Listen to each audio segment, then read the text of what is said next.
A while ago, a new neighbor moved in. I decided to bring her some buns as a welcome gift.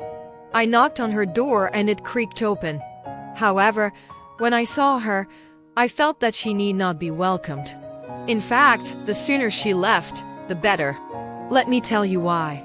The new neighbor had strange-looking patterns marked on her forehead. Looking behind her, I saw that an altar had been set up, with candles and some sort of circle drawn around it. There was even a black cat sitting at her feet, looking up at me with glowing green eyes as it purred softly. A shiver went down my spine.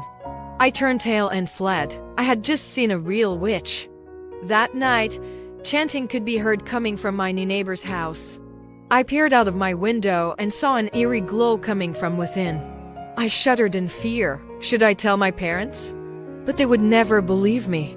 What should I do then? After I contemplated my options, I decided I would tell my best friend Liz about it, and we would investigate it together. She certainly would believe me, wouldn't she?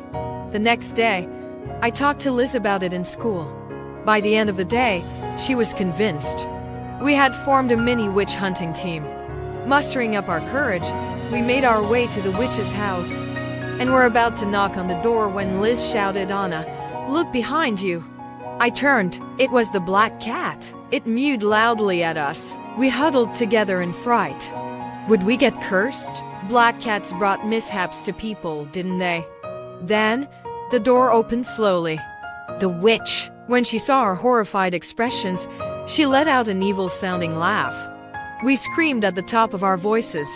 "Oh no! The witch is here! Help!" Upon hearing that, she cackled even louder and dragged us in before we could even run. We were really goners. Looking at me with sorrowful eyes, Liz said to me, "It was nice having you as my friend all these years. Now, we shall die together." I replied with a sad smile, "You were a wonderful friend." Surprisingly, the witch did not put Liz and I in a bubbling cauldron or chop us into minced meat. She beamed brightly instead. Then, she assured us that she was not a witch, but just a lonely old lady who had come from another country, practiced a different religion, and had different customs to observe. She even shared that black cats bring good luck in her religion. We were amazed by this information. After that, the witch served us some pastry that originated from her home country. Next, she told us some interesting stories and let us pet her cat. When we looked at the clock again, it was evening time. Our parents would be coming home from work soon. We bade the witch goodbye reluctantly. Gently, she said, "Don't worry, girls. You can come again anytime." We definitely would like to do so, we answered in unison. Liz and I parted ways at a cross junction. I skipped home, feeling like a great big load had been lifted off my shoulders. I no longer had to worry about the presence of a witch near my house again. That night, listening to my newly found friends chanting, I drifted off into dreamland.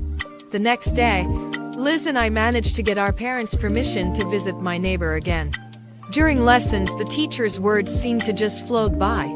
I could not pay attention well, not when I was excited to meet who I had once feared, the witch and her black cat.